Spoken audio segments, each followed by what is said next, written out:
స్థానిక సంస్థల్లో ఏకగ్రీవాలకు అవకాశం ఉన్న గ్రామ పంచాయతీలో ఎన్నిక తప్పనిసరిగా నిర్వహించాలని బీఆర్ఎస్ ఈసీని కోరింది.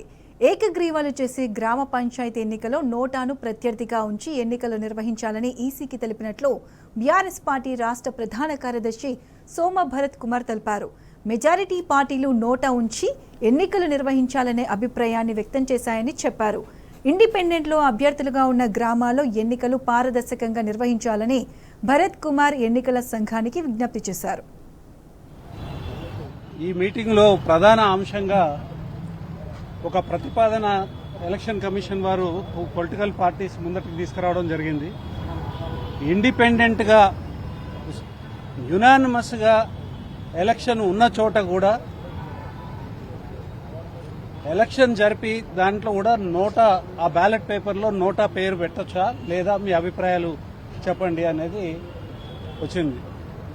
దాంట్లో మెజారిటీ పొలిటికల్ పార్టీస్ సమర్థించడం జరిగింది.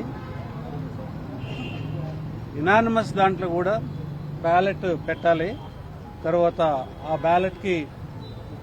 బ్యాలెట్లో నోటా కూడా పెట్టాలి, ఎలక్షన్ కండక్ట్ చేయాలనేది యునానిమస్గా సజెస్ట్ చేయడం జరిగింది.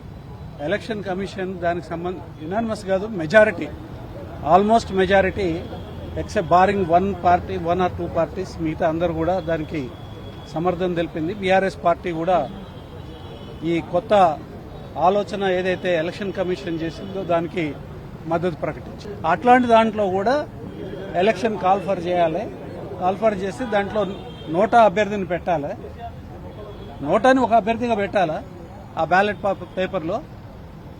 దానికి కూడా ప్రజలు వచ్చి ఓట్లు వేసి నోటా కేసేవాళ్ళు నోటాకేస్తారు.